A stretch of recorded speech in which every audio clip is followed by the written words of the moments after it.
Kemiripan filosofi Jawa dengan filsafat Stoikisme. Belakangan ini filsafat Stoikisme sangat populer dan banyak dipelajari serta diamalkan oleh anak-anak muda. Mengapa Stoikisme sangat populer? Karena ini adalah jalan filsafat yang mampu membantu manusia untuk hidup lebih tenang, lebih damai, dan lebih bahagia di tengah-tengah era kapitalisme yang serba sibuk, banyak tuntutan, dan banyak keributan. Filsafat dengan filosofi itu sama-sama berasal dari kata filosofia dari bahasa Yunani kuno yang artinya pecinta kebijaksanaan. Filsafat atau filosofi adalah pemikiran-pemikiran bijaksana yang dulunya berasal dari orang-orang cerdas dan bijaksana di zaman dulu. Nah, uniknya setelah saya melihat filsafat Stoikisme ini, ternyata banyak yang sama dengan ajaran filsafat Jawa. Apa saja kesamaannya? Sebelum kita lanjut kontennya, ada informasi menarik yang bisa kalian simak terlebih dahulu. Jika Anda mengalami kebangkitan spiritual lalu punya intensi yang kuat untuk memperbaiki peradaban, punya keinginan untuk memutuskan karma leluhur dan membentuk DNA baru yang lebih sehat, Anda juga punya intensi yang kuat untuk kembali terkoneksi dengan leluhur dan kembali kepada ajaran kuno Nusantara, maka bisa jadi Anda adalah salah satu yang terpilih untuk membentuk tatanan dunia baru di Nusantara. Karena itu, jangan lupa untuk hadir di gathering tahun ini dengan tema Kebangkitan Nusantara bareng saya di beberapa kota, karena kita bakalan belak-belakan belajar kembali ilmu-ilmu rahasia Nusantara. Kita juga bakalan healing bareng dan meningkatkan kesadaran bersama untuk menyambut Nusantara sebagai mercusuar dunia. Abad 21 ini adalah waktunya Nusantara untuk kembali meraih masa kejayaannya. Baca deskripsi video dan daftarkan diri Anda sekarang karena seat untuk acara ini terbatas dan belum tentu akan saya adakan lagi. Saya tunggu kehadiran Anda semua di gathering offline tahun ini.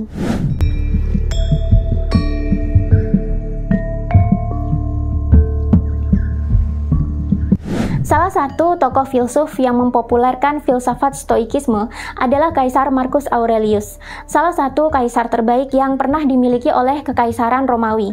Pemikiran-pemikiran Stoikismenya ini banyak ia tuangkan dalam buku hariannya yang berjudul Meditation.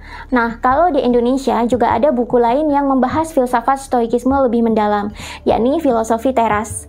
Salah satu ajaran filsafat Stoikisme yang dituliskan oleh Kaisar Marcus Aurelius dalam buku hariannya yang berjudul Meditation ini adalah soal keterkoneksian dengan Sang Ilahi di dalam diri manusia, yang mana ini adalah kunci untuk mencapai kebahagiaan dan ketenangan sejati ala Kaisar Marcus Aurelius. Menurut Sang Kaisar, dalam buku Meditation-nya, agar bisa memiliki hidup yang tenang, maka kuncinya adalah berpegang kepada pemikiran pengendali atau directing mind.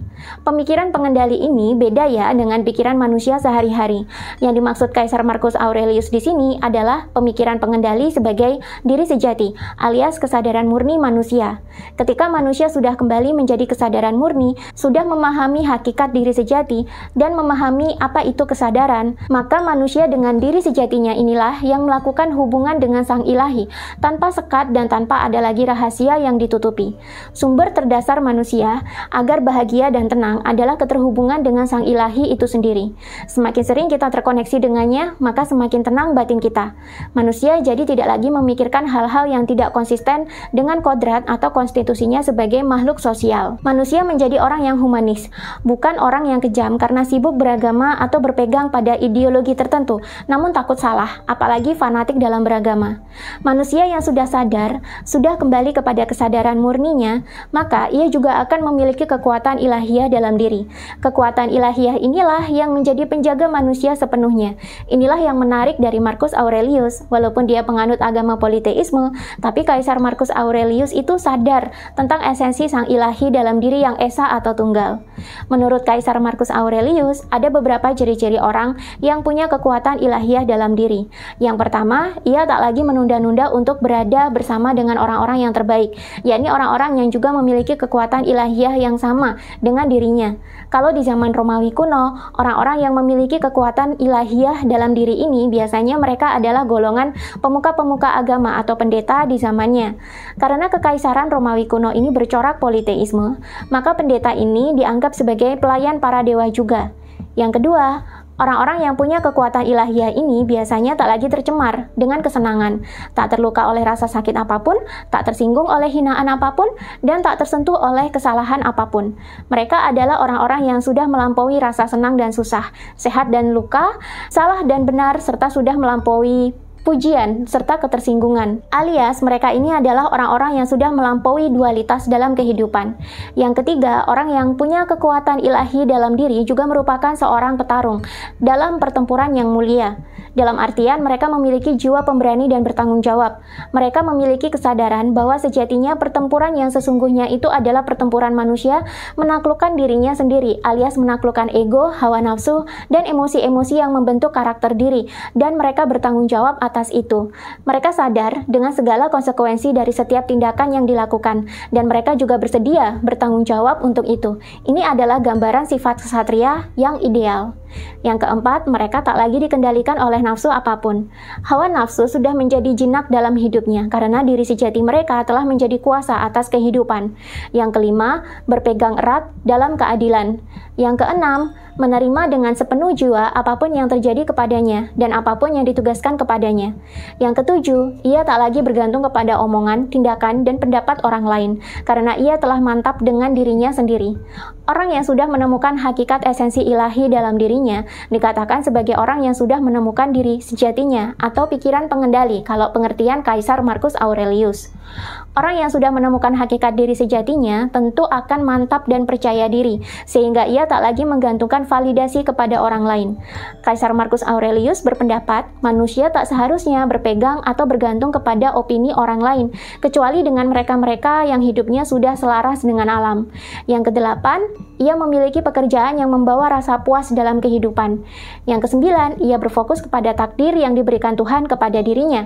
Dan yang kesepuluh, ia menyadari bahwa pekerjaan, nasib baik, dan apa-apa yang ia miliki memang sudah tepat bagi dirinya, sesuai dengan porsinya dan sesuai dengan apa yang ia butuhkan. Bagian yang diberikan kepada masing-masing orang dibawa oleh setiap orang di pundak mereka, dan bagian tersebut pun membawa mereka. Yang menarik dari kehidupan Kaisar Marcus Aurelius, meskipun ia menganut agama politeisme yang merupakan corak khas kerajaan-kerajaan kuno di zaman dulu, tapi sang kaisar tetap menyadari tentang esensi sang ilahi dalam diri.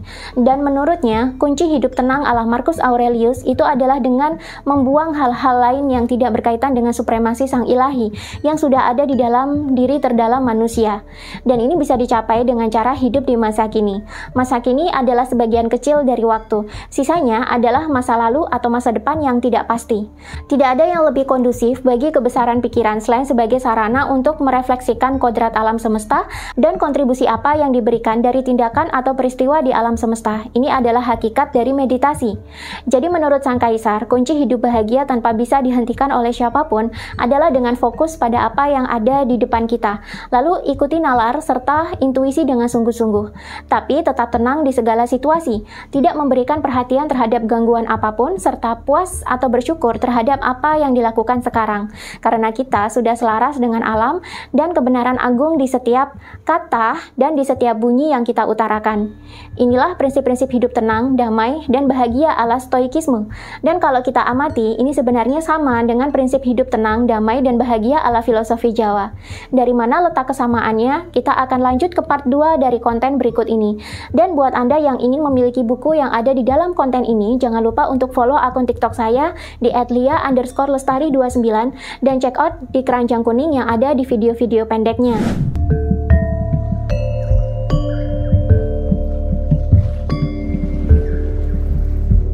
Di era modern saat ini, selain berkembangnya lagi ajaran filsafat Nusantara, ajaran filsafat Barat juga banyak yang masuk ke Indonesia. Salah satunya adalah filsafat stoikisme yang banyak membantu manusia agar bisa mendapatkan hidup yang lebih tenang, lebih damai, dan bahagia.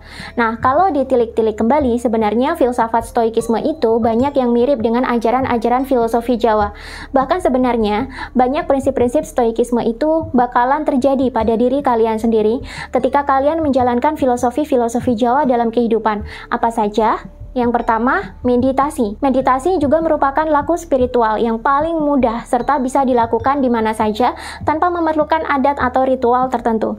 Meditasi sangat gampang karena hakikat meditasi yang diajarkan oleh leluhur Jawa adalah dengan diam dan hadir di momen sekarang untuk mengamati, menyaksikan, merasakan, mendengar, atau merenungkan apapun yang terjadi pada diri sendiri dan lingkungan. Meditasi adalah aktivitas berdiam diri sejenak untuk menikmati momen-momen kini. Dan secara psikologis, sebenarnya ini adalah aktivitas untuk mengistirahatkan diri dari segala macam hiruk-pikuk pikiran dan perasaan. Ketika pikiran dan perasaan sudah mengendap alias sudah mulai hening, disitulah manusia jadi bisa menyadari esensi atau kekuatan sang ilahi dalam dirinya. Di situ manusia bisa menyadari bahwa dirinya yang sejati sebenarnya adalah percikan dari cahaya Tuhan itu sendiri. Ketika manusia sudah mulai bisa menyadari hakikat dari diri sejati ini, disitulah manusia akhirnya bisa menjadi stoik. Manusia tak lagi dikendalikan oleh hawa nafsu, karena sekarang esensi sang ilahi yang merupakan jati diri manusialah yang menjadi pengendali hidup. Dan dengan demikian, manusia jadi bisa fokus pada takdir diri sendiri, sumeleh dan sadar bahwa segala sesuatu yang sudah terjadi pada hidupnya itu sesuai dengan peruntukan dan porsinya. Hidup menjadi lebih tenang dan damai karena akhirnya kita berfokus pada apa yang kita punya saja. 2. Topo eng rame. Topo eng rame artinya meditasi dalam keramaian. Maksudnya, dalam kondisi aktivitas sehari-hari, saat ketemu orang pun, Anda tetap berada dalam mode meditasi. Meditasi adalah aktivitas mengistirahatkan diri atau mengheningkan diri di tengah hiruk-pikuknya dunia. Ketika Anda terbiasa melakukan meditasi, lama-lama Anda akan tertarik untuk menjalani hidup secara mindfulness alias hidup secara penuh di momen kini. Inilah yang bisa membuat Anda hidup secara meditatif, sehingga akhirnya Anda hanya berfokus pada apa yang Anda miliki, fokus pada apa yang bisa Anda kontrol, dan memiliki kesadaran bahwa segala sesuatu, baik nasib, pencapaian, atau penghasilan itu sudah sesuai dengan takaran dan peruntukannya, sehingga hidup jadi lebih sumeleh atau tawakal. Dengan menerapkan prinsip topo eng rame juga, maka batin Anda cenderung tenang atau hening. Di saat Anda hening, maka diri sejati Anda lah yang menjadi kuasa dan bisa mengendalikan hawa nafsu.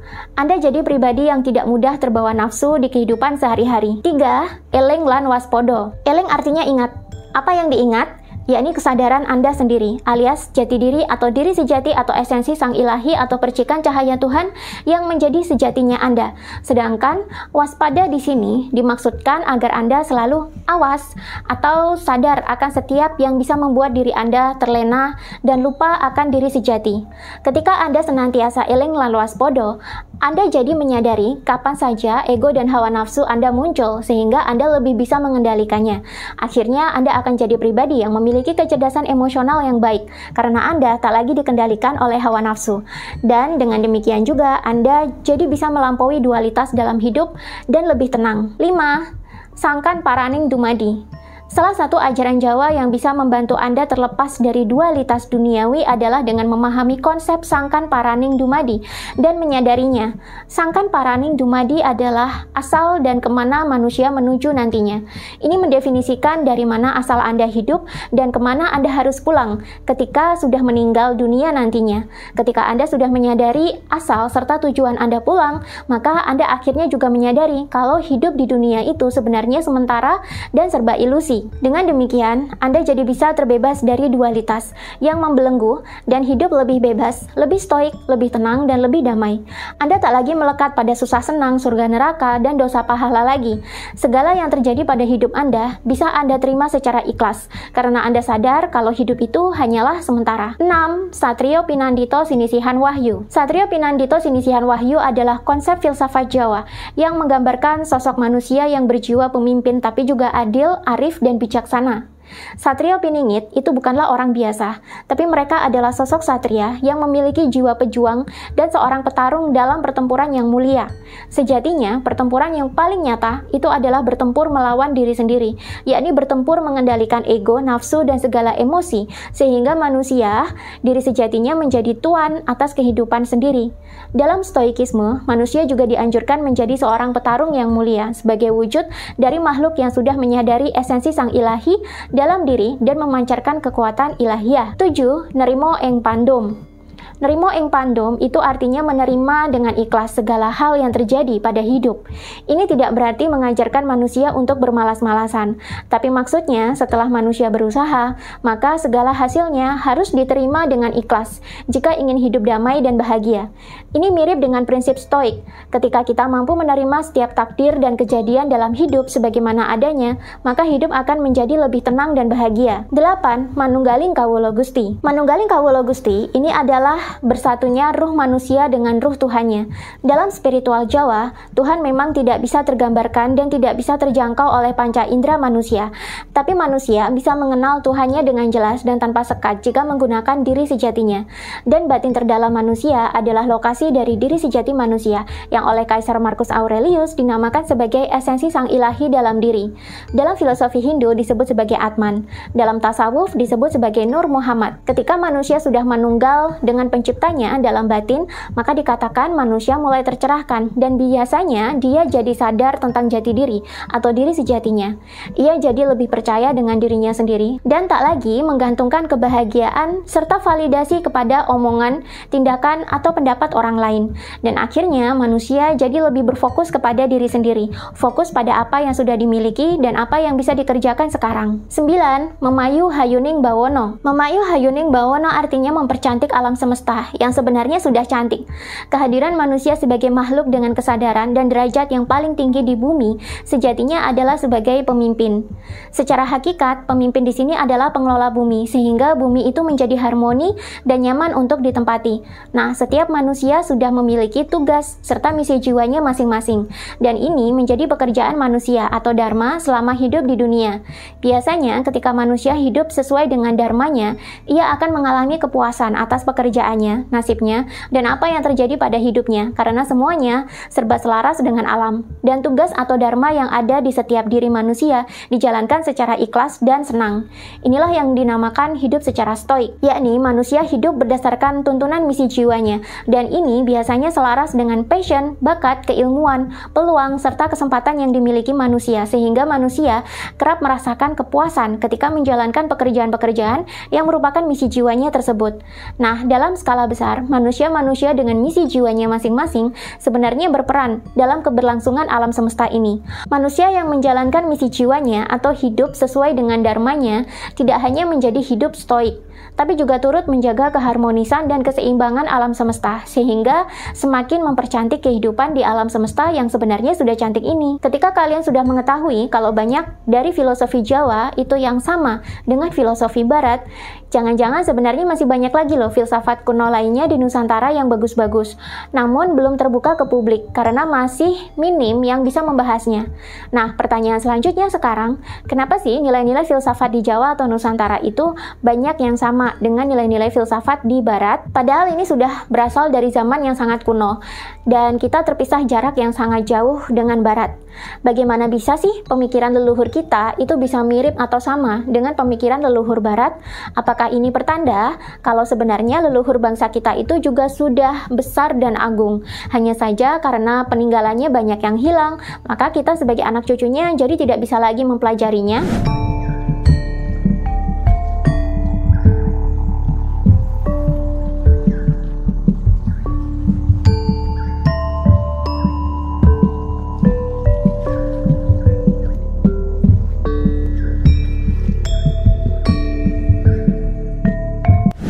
Jika Anda mengalami kebangkitan spiritual lalu punya intensi yang kuat untuk memperbaiki peradaban, punya keinginan untuk memutuskan karma leluhur dan membentuk DNA baru yang lebih sehat, Anda juga punya intensi yang kuat untuk kembali terkoneksi dengan leluhur dan kembali kepada ajaran kuno Nusantara, maka bisa jadi Anda adalah salah satu yang terpilih untuk membentuk tatanan dunia baru di Nusantara. Karena itu, jangan lupa untuk hadir di gathering tahun ini dengan tema Kebangkitan Nusantara bareng saya di beberapa kota, karena kita bakalan belak-belakan belajar kembali ilmu-ilmu rahasia Nusantara. Kita juga bakalan healing bareng dan meningkatkan kesadaran bersama untuk menyambut Nusantara sebagai mercusuar dunia. Abad 21 ini adalah waktunya Nusantara untuk kembali meraih masa kejayaannya. Baca deskripsi video dan daftarkan diri Anda sekarang karena seat untuk acara ini terbatas dan belum tentu akan saya adakan lagi. Saya tunggu kehadiran Anda semua di gathering offline tahun ini.